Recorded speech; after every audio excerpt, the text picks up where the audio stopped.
Hey guys, welcome to the channel. So before I jump into this, hot water heater's back in. Hot water heater's working. Before I jump back into this, first I want to thank all the new subscribers we had. The last video that was just, really great. So I want to thank all you guys for subscribing. But also, to me, in close to 3 years of making these videos, that's probably one of the best videos. Not simply because I say it's a good video, but the interaction, the amount of intelligent people that really know what they're doing, that were giving great feedback. Just check out the comments, guys. And I want to thank all you guys for leaving those great comments and all the advice that you gave.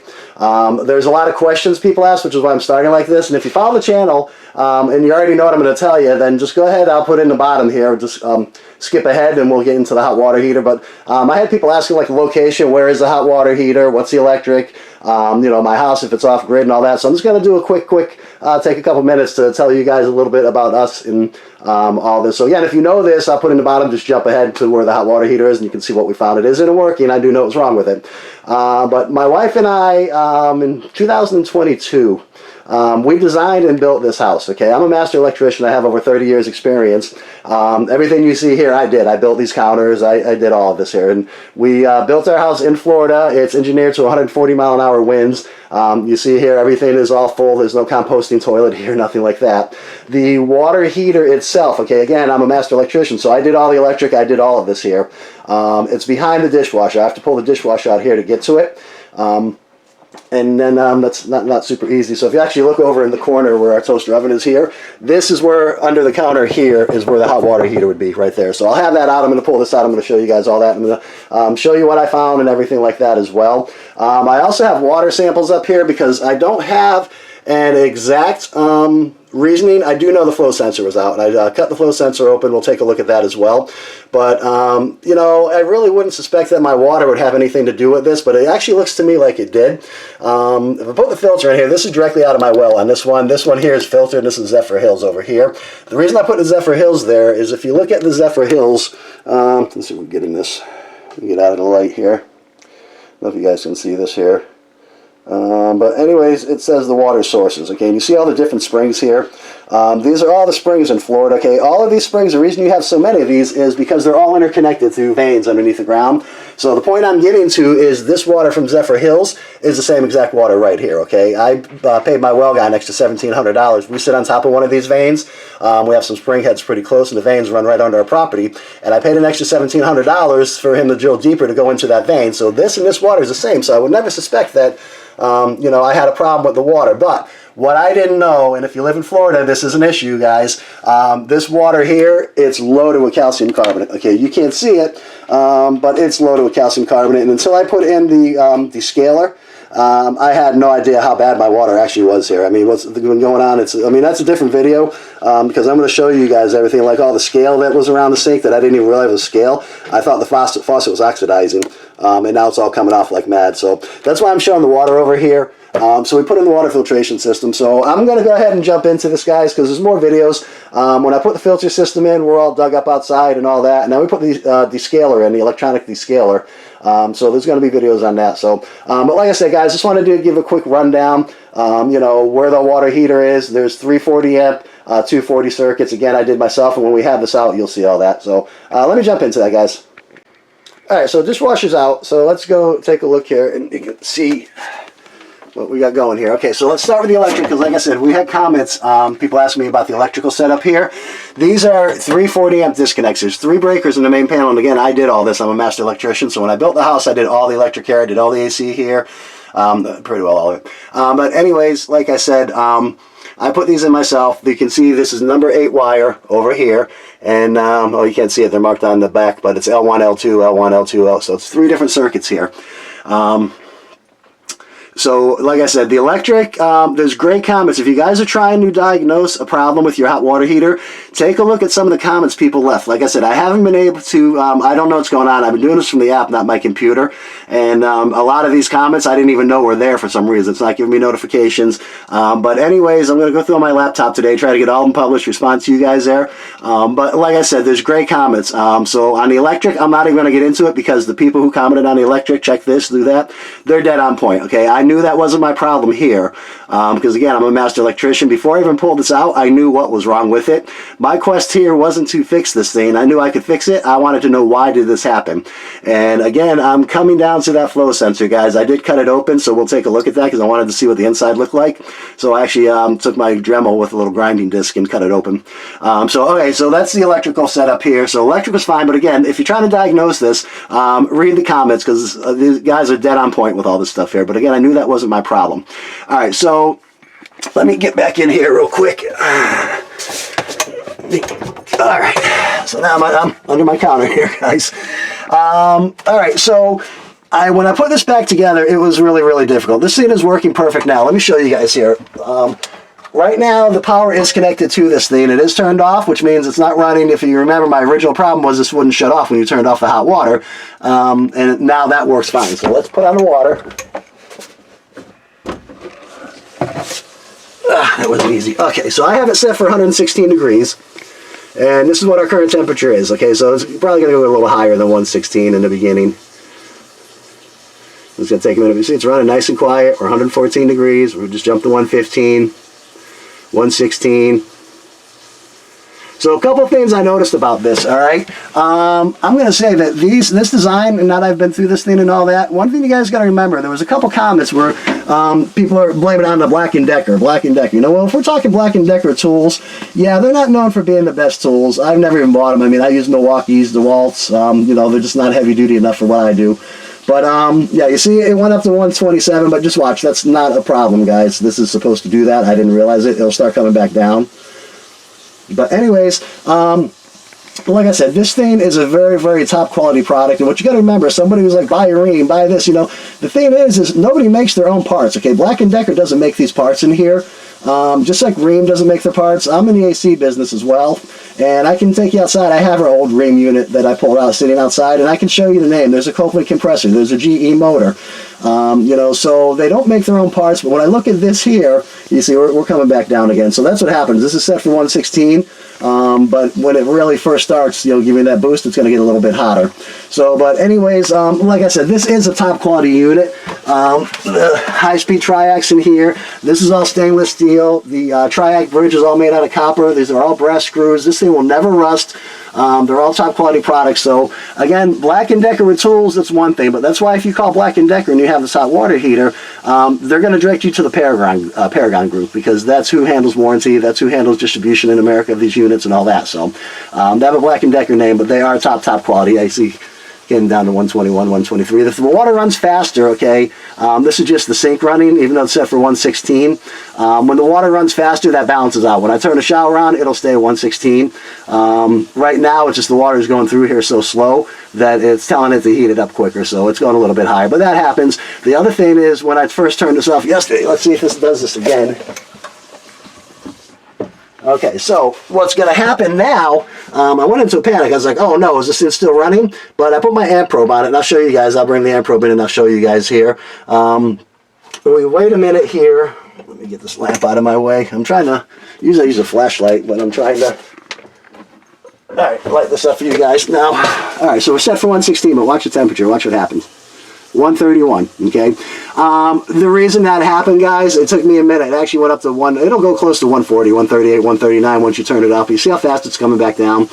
Okay, so what happens is when this unit turns off, and I had to think about this, when this unit turns off, the water temperature in these tanks, in this exchanger over here, that water temperature was, let's say 120 degrees, it was a little hotter, okay? The element doesn't cool off the second it turns off, so now it's sitting in 120 degree water, it's cooling off from it being hot, so the temperature is going to rise and is going to go up because the water's already hot. So this thing's working perfect, guys, but let me go through now exactly what we did, what we found, and I'll show you the flow sensor.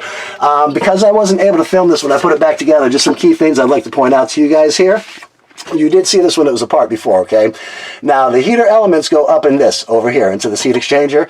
If you can see here, this is a nut. This ring right here is a nut. So this will unscrew, and these elements pull right out over there. There's a seal inside of here, okay?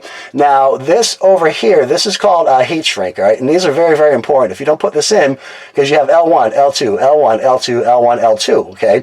When you have two different sources of electric, two different areas of electric, that close to each other, they'll interfere. You can get arcing. There's a few things it'll do, but arcing would be a big concern in this area here. But also it can do other things. But this is a heat shrink over here. So all I did is I put this on the wire, slid it down over here, and when I screwed this on over here, then I pulled this up and I just heated it up with a lighter and melted it on there. So that's pretty well it. These reset buttons up here are all fine. So, yeah, like I said, we put a new flow sensor in. Everything is working perfect now. So the question is, what happened to this thing, okay? And let's go take a look at the flow sensor, because I really feel that you know, Florida's water, I just showed you guys. My water, I thought, was incredible. What I didn't know is it is incredible, okay? But it's loaded with calcium carbonate, which is from the limestone here in Florida. And I really feel like that limestone put a coating over the sensor. So let's go take a look at the sensor, and I'll explain that. Alright, so yeah, you see we're set for amps here. L1, nothing. So the unit's turned off. L2, pretty well nothing. Unit's turned off. And same thing, take a quick look at L3. Again, unit's turned off. So our original problem is gone. The unit does turn on and off the way it should. So let me turn the water back on and show you the amperage here.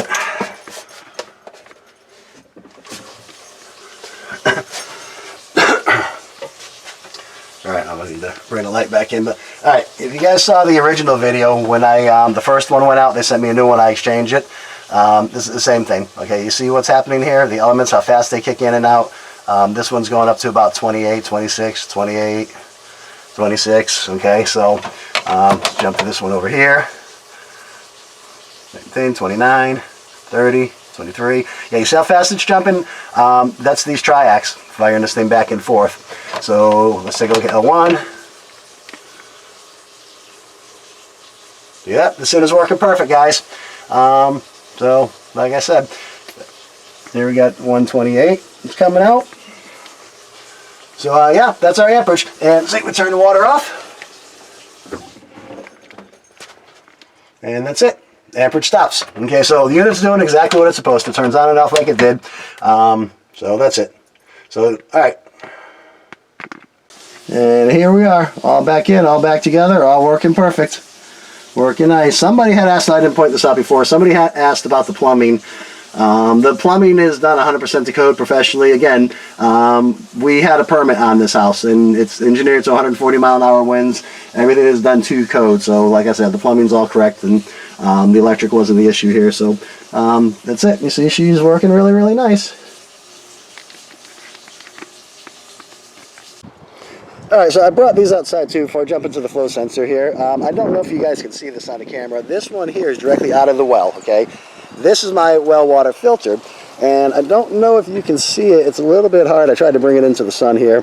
There is a slight difference. You can see the one from the well is a little bit more milky kind of looking here. And then when we take my filtered water with the Zephyr Hills water, look at the bottom here, you can actually see, again, I don't know if the camera's going to show this or not, but you can actually see that the well water, my water, is actually a little bit lighter. There's less in my water than actually even in the Zephyr Hills water. So, like I said, I want to bring that out, figure maybe get a better look outside. But let's take a look at this flow sensor, what we found. Okay, so, you know what, hang on, guys. I'm going to bring this out in the sun. Hang on. All right, lighting should be a little bit better now. So this is the flow sensor. Okay, I cut this thing in half. Here's your turbine right over here. And if we take a close look here, it kind of surprised me what I found on this. I didn't expect to see this over here, okay? I expected, if anything, I would see white discoloration. But if you look close, there is some kind of little coating that's formed over here. So I truly believe that that was enough to affect the magnetism of this magnetic field, and that's what was causing my problem here. It was the same thing. I am blaming the water here. We'll find out in 6 months. I won't know the answer for 6 months. If it does it again in 6 months, now that I know my water is perfect, then obviously it's not the water. But let me show you this too here. Okay, so that little this little turbine here sits inside of this here. I cut this out of here, you can see, and that sits one of the ways inside of here. Okay, so that's how it goes. I think it goes the other way, but it doesn't matter. It probably goes this way here. All right, so, but anyways, let me tell you one of the things I noticed here, guys. If you see here where this was, where the water did not interact, that's nice and shiny black right there, and I don't know how this is coming out of the camera. I'm trying to aim it towards the sun. From my shot, I think you can get a good shot of that here. And if you see the part where the water did go through, okay, it's lighter. We do have some kind of light scale build up on that over here. There you go. That might be showing us a little better. So I'm pretty sure on the camera you should be able to see the difference in color. So anyways, yeah, so like I said, guys, I really think that the calcium carbonate and put enough of a coating over this, okay? Now, this to me is a, how can I put it? Okay, I don't want to call this a design flaw, but if these things are that sensitive, then, you know, I mean, I know I got a lot of calcium carbonate here. Let me show you guys something else here on my door, which I'll get into on the next video, because I hose my house every day here, pretty much every day. And if you see all this scale build up over here, I didn't realize, you know, I have a lot of areas in my house that I just thought that I spent a lot of money on stuff that's just failing on me.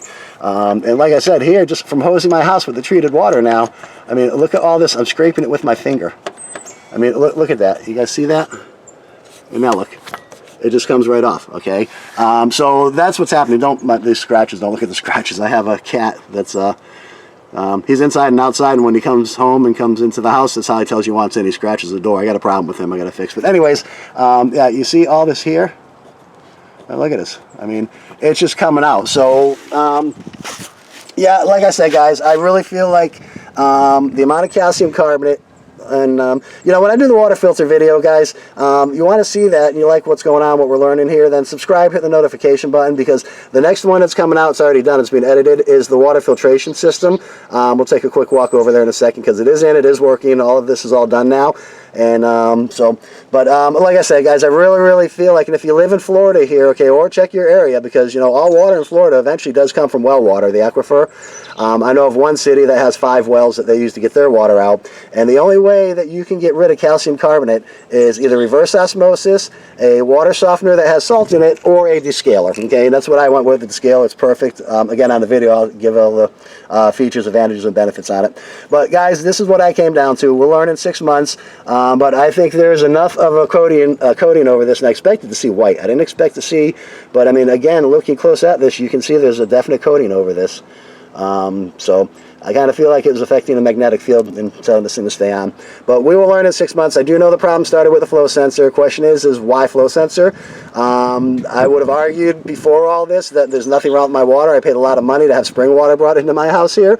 But I didn't understand the calcium carbonate. And like I said, now that I put in the descaler, it's amazing what's happening in my house. Okay, so let's go take a quick look at the filter and the descaler, guys, and we'll wrap this up. Okay, so here it is. I put in a 2-stage water filtration system with electronic water descaler, and like I said, my water has become unbelievable. I mean, it's just truly amazing here. Again, there's a video on this here. When I put this in, I'm finally getting my yard and everything back to normal over here. You can see where I had this dug up. The grass is dead in the wintertime anyways, but you can see where I had all that. But anyways, yeah, this is it, guys. So I have a video coming out on this here. With a 2-stage filter and all that, we put this in, and the descaler is very easy to install. There's not a lot to it, but on that video I want to go through, like I showed you on my door. It's amazing what's happening to my house, and if you live here in Florida, you have this problem. Okay, you might not realize it. A lot of people just go out and they buy a new you know, faucet, sink faucet, not the whole faucet, the end, whatever, you know, end, whatever you call that, because they don't have water pressure anymore and all that. Well, that's a lime scale that builds up in this, and my water pressure, as we run this thing, it's cleaning out the pipes, it's cleaning everything out. My water pressure is unbelievable. So like I said, guys, you want to see this, like, subscribe, hit the notification button, because I'm going to get into a lot of detail with this, because this has been amazing what it's done for my house. So all right, guys, we'll see you on the next one.